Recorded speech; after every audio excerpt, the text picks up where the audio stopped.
사람이 자기가 그러하면 다른 사람도 그러하다고 생각하기가 쉽습니다. 자기가 거짓되면 다른 사람도 진실하지 않다고 생각하는 거죠. 자기의 속마음과 겉의 태도가 다르면 다른 사람들도 그럴 것이라고 생각하는 겁니다. 겉으로 드러나는 말과 행동을 그 모습 그대로 받아들이지 않고 뭔가 숨은 의도가 있을 것이다 이렇게 생각하는 거죠. 간혹 그런 황당한 경우가 간혹 있는 것 같아요. 별 생각 없이 말하고 별 생각 없이 그냥 행동했는데 상대방은 뭔가 이 숨은 목적을 가지고 저래 말할 것이다. 뭔가 숨은 의도를 가지고 저렇게 행동할 것이다. 그런 것들을 몇 번씩을 생각하는 경우들이 있죠. 그래서 상대로부터 그런 이야기를 들으면 좀 당황하게 되는 경우들이 있죠. 여러분 세상을 너무 그렇게 복잡하게 살지 않기를 바랍니다. 한 번 더 계산해보고 생각해보고 저렇게 말한 것은 무슨 의도가 있을 것이다. 어떤 목적을 가지고 있을 것이다. 자꾸 그렇게 생각하는 거죠. 본인이 피곤한 거죠. 지금 바울을 육신에 따라 행한다고 공격을 하고 있습니다. 거짓 교사들이 공격하는 거죠. 2절에 우리를 육신에 따라 행하는 자로 여기는 자들에 대하여 바울은 육신의 정욕대로 사는 사람이다 하고 이제 공격한 거예요. 바울이 너희를 그렇게 가르치는 것도 자기 이익을 위해서 하는 거다. 바울이 헌금을 그렇게 모으는 것도 자기 이익을 위해서 하는 것이다. 바울이 그렇게 경건의 삶을 사는 것 같냐? 바울이 사도로서 너희들을 말씀을 가르치고 교육하는 것 같냐? 그거 다 자기의 이익 때문에 하는 거다. 이제 그렇게 공격을 하는 거죠.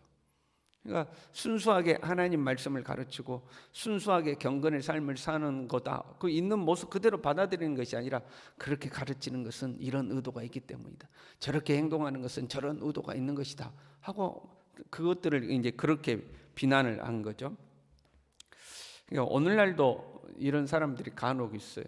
교회와 어떤 교회의 지도자들을 순수한 눈으로 보지 않는 거죠.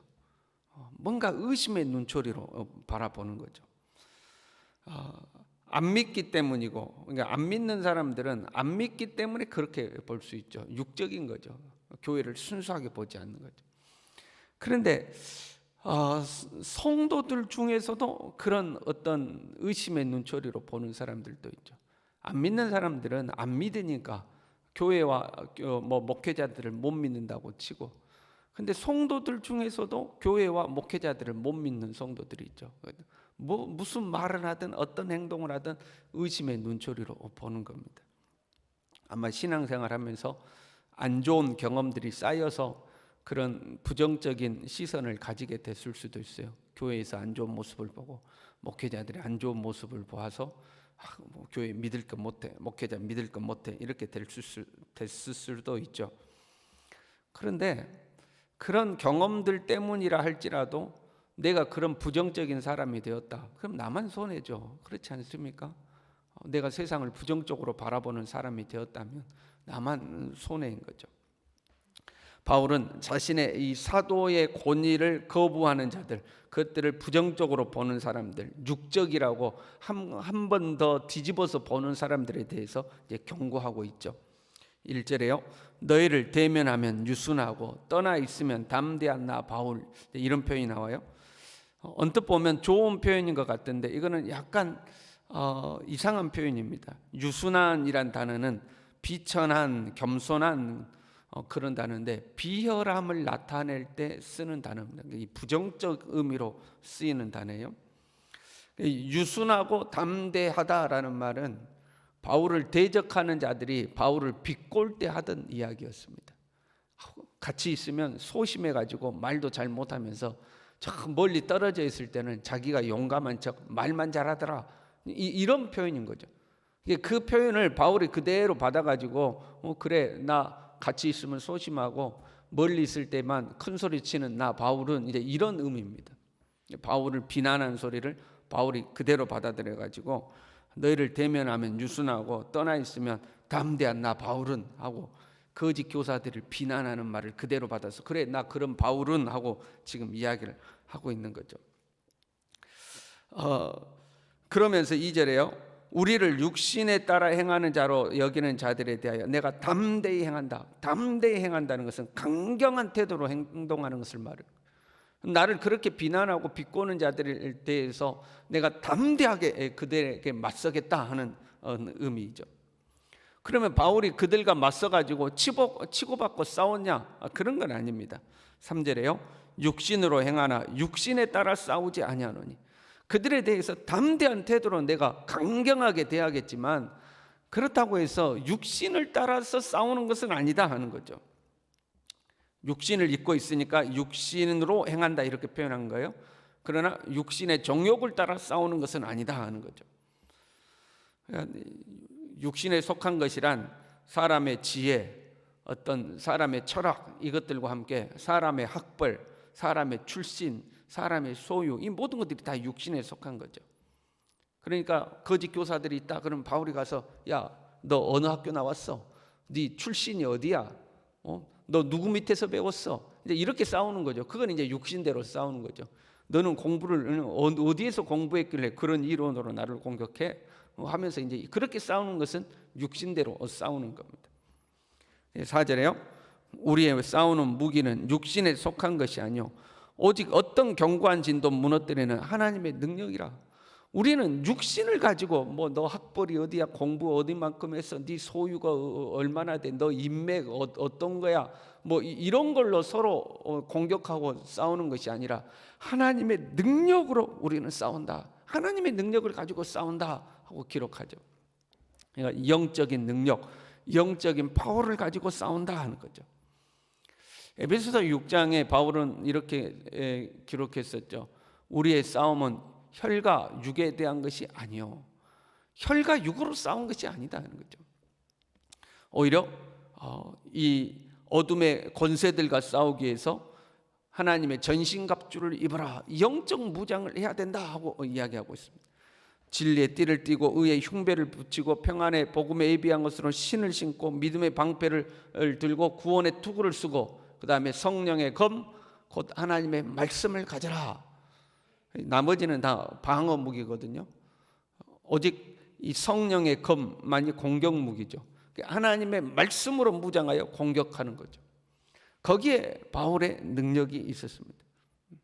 그러니까 인간적인 어떤 그 육적인 것들로 서로 공격하고 그걸로 우위를 점하고 내가 너보다 공부 많이 했다, 내가 너보다 사회적 지위가 더 높다, 내가 너보다 인맥이 더 많다, 너 누구 알아? 뭐 그러면서 공격하는 것이 아니라 하나님의 말씀 위에 우뚝 서서 그 하나님의 말씀으로 자기 자신을 증명해 보이는 겁니다.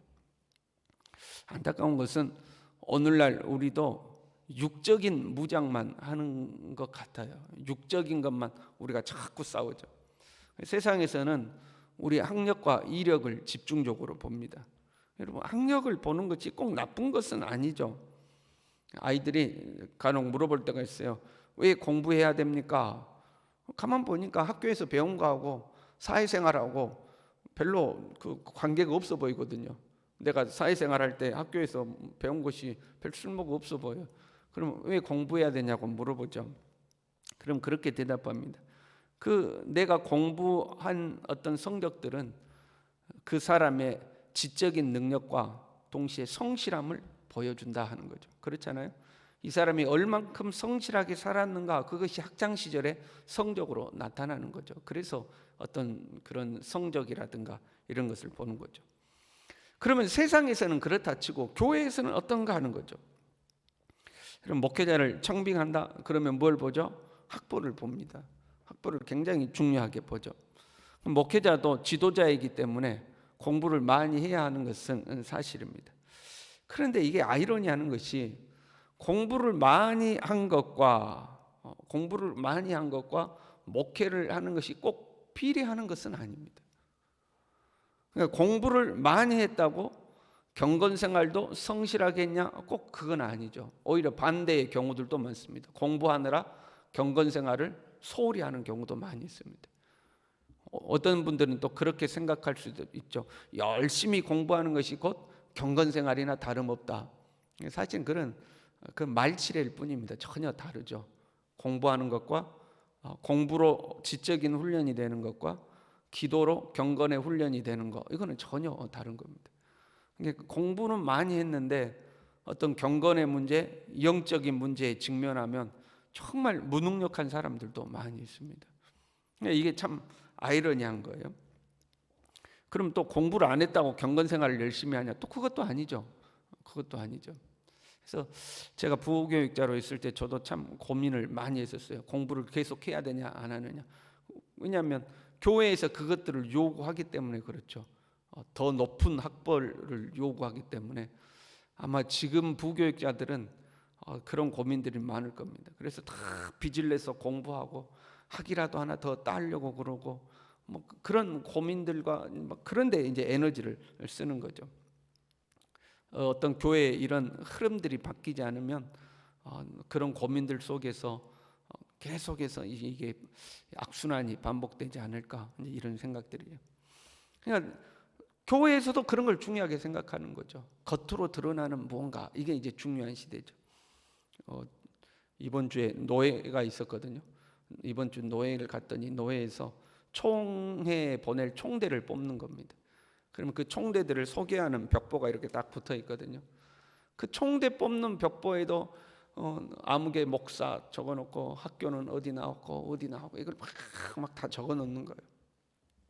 물론 서로가 잘 모르니까 이 사람이 어떤 발자취를 걸어왔는지 알아보라고 그런 것들을 적어놨겠죠. 그런데 그런 것이 꼭 필요할까? 이제 이런 의문이 좀 들었어요.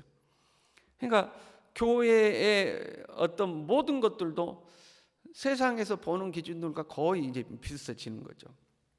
우리 기독교가 학문적인 종교가 되거나 윤리적이고 도덕적인 종교가 되어서는 안 되죠. 우리 기독교는 영적인 종교가 돼야 되죠. 무슨 말이냐면 학문적인 종교가 된다는 것은 공부하고 성경을 연구해 가지고 새로운 이론을 만들고 새로운 해석을 만들고 이제 그런 데 집중한다거나, 윤리적인 종교가 된다는 것은 착하게 살아라, 바르게 살아라, 좋은 일하고 살아라, 이런 것들만 가르친다거나, 그게 아니죠. 우리는 살아계신 하나님을 경험하고 살아계신 하나님과 동행하고 살아계신 하나님이 이끄시는 대로 살아가는 그런 어떤 살아있는 신앙이 되어야 되죠. 근데 그런 어떤 실제적인 경건의 생활과 경건의 능력에는 초점이 없고 겉으로 드러나는 이런 것들에만 관심이 가는 거죠. 우리는 육신을 가지고 살아가지만 육신에 따라 싸우는 사람이 되어서는 안 됩니다. 영적으로 무장이 되어야 되죠. 세상은 육적입니다. 그래서 거짓되고 때로는 이중적이고 이기적이고 세속적이죠. 그런 세상의 경험들이 쌓여서 우리도 세상과 똑같은 흐름 속으로 가면 안 되죠. 더 부자 되고 더 뭔가 남에게 보여줄 만한 것들을 쌓아놓고 먹고 마시고 높아지고, 우리도 이런 데만 신경을 쓰고 이런 데만 관심을 가져서는 안 되죠. 하나님의 생명으로 충만하고 성령의 충만함을 입고 하나님의 인도하심에 귀를 기울이고 하나님이 이끄신 대로 순종하며 살아갈 수 있는 참 신앙인이 되는데 우리가 우리의 에너지를 쏟을 수 있어야 하는 거죠. 우리가 영적으로 무장하고요, 세상의 영향을 받아서 세속의 흐름에 이끌려가는 사람이 아니라 성령이 충만하여서 영적으로 무장하고 하나님의 인도대로 살아가는 하나님의 사람이 될 수 있기를 간절히 바랍니다. 기도하겠습니다. 하나님 아버지, 하나님을 믿는 우리조차도 세상의 기준을 따라서 육신을 따라 싸우는 그런 세속의 흐름에 휩쓸려가지 않도록 도와주시고, 무엇을 먹을까, 무엇을 마실까, 어떻게 하면 남들 보기에 그럴듯하게 살아갈까 하는 온통 세속적인 것에 관심을 기울이기보다 살아계신 하나님 앞에 엎드리고 주님 앞에 더 가까이 나아가고 하나님의 생명과 하나님의 성령으로 충만하여서 하나님이 이끄시는 대로 살아갈 수 있는 하나님의 사람, 영의 사람, 영적으로 무장한 사람, 진정한 믿음의 사람이 다 될 수 있도록 우리 모두를 붙들어 주시옵소서. 예수님의 이름으로 기도 올리옵나이다. 아멘.